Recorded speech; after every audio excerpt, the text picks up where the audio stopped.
I'm shocked you think you can surprise me. Or surprised you think you can shock me. Or something like that. You're the word, nerd. Well, anyway, can't wait to hear it. Ernie's 115. Yeah, that means cutting class. No excuses. Your favorite scalawag. That's Robinson for you. I jokingly called him a scalawag once, and he never let me forget it. He's almost 17 years old. See the Temple of Dender at the Metropolitan Museum of Art? We'll do anything and everything we want. I knew I sounded nuts, so I spread out the crumpled map to show him how I'd figured it all out. Here's our route, I said. That purple line is us. Us, he repeated. Clearly, it was taking him a while to wrap his head around my proposition. Us. You have to come, I said. I can't die of neglect in our apartment. I walked right by and slipped out the front door. My dad gave a small snort in his sleep, but other than that, he never even stirred. In the last few years, he'd gotten pretty used to people leaving. Would it really matter if another member of the Moore family disappeared on him? Out in the hallway, though, I paused.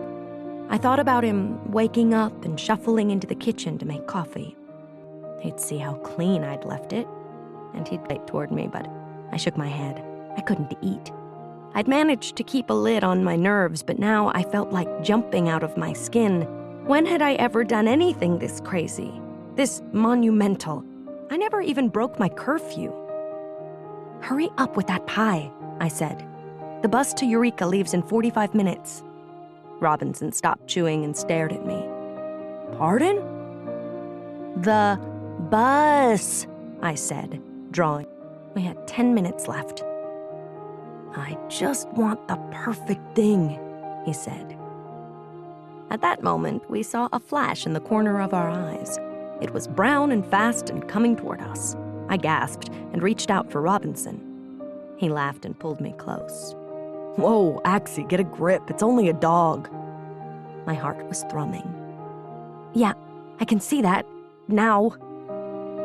I could also now see it wasn't Robinson was bending toward the thing with a screwdriver in his hand. Are you out of your mind? I hissed. But Robinson didn't answer me. Again. He was going to hotwire the thing. Holy I ran to the other side of the street and ducked down between two cars. Adrenaline rushed through my veins and I pressed my eyes shut.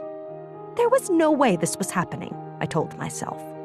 No way was he going to actually driving the motorcycle like he'd done it 1,000 times before. Had he? Didn't a person need a special license to drive a motorcycle? And what about the hot wiring? It would have taken me that long to figure out how to start the motorcycle with a key. Yeah, we had a few things to talk about, Robinson and me. Past the Home Depot and Eddie's 90 days same as cash. Robinson yelled something, but the roar of the engine swallowed his voice. I think it was, going 110 on the back of a stolen Harley was the sort of thing you only needed to do once.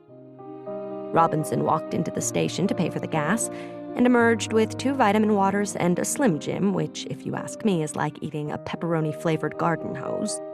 But Robinson had loved horrible food for as long as I'd known him. We took a little stroll into the town center. There was a guy wearing a sandwich board that read, "Are you saved?" But instead of a picture of Jesus or angels, I thought it was the woman's job to keep house and the man's job to hunt for food, he said, grinning slyly. I snorted. Are you planning to kill an elk with your screwdriver? Good luck. I was thinking more along the lines of a squirrel, he said. But even that was ridiculous because Robinson would never hurt anything. I mean, the guy had to grit his teeth to kill a mosquito. I unpacked the veggies I'd bought, plus a hunk of aged Gouda and a bag of But what did that mean, really? Because as far as I could tell, he wasn't interested in me in that way. We'd held hands a few times, like when we were in the movie theater watching Cabin in the Woods or Paranormal Activity. And once, when I'd drunk 3/4 of a beer, I had kissed him sloppily goodnight. But that was all, folks. Now we lay side by side, staring at the tent ceiling only 3 feet above our heads. I listened to the wind and the tops of the trees. Trip? I climbed up behind him and commanded, "Now drive." Naturally, we missed our turn the first time, but when we finally got there, we were a little mystified. "This is what they want to keep to themselves?" Robinson asked. The downtown consisted of 2 intersecting streets. There was a restaurant called the Coast Cafe, which, FYI, did not overlook the coast, and an old-fashioned-looking bar. I had to agree. Bolina's me, his girl. That sounded interesting. But did he mean it, or was it just part of his act? "Happy hour's almost over, you know," Robinson said. Chaps gave him one long last look, then shook his head and went inside. I was already reaching for paper and pen. "Thanks so much for letting us ride your motorcycle," I wrote. "We took really good care of it. We named it Charlie." Robinson read over my shoulders. I peered over the seat at Robinson's tangled limbs. "Rise and shine," I sang. He opened one eye and gave me the finger. Not everyone is a morning person. "There's someone I want you to meet," I told him. "Now?" Robinson asked, but I simply handed him his shoes.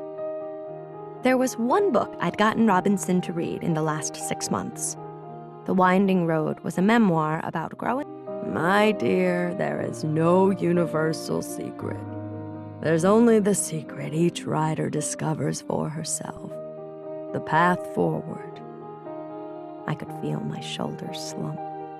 Of course, there's no such thing as a magic bullet. Who doesn't know that? "Are you aware that European kings used to have their hearts buried separately from their bodies?" Matea asked.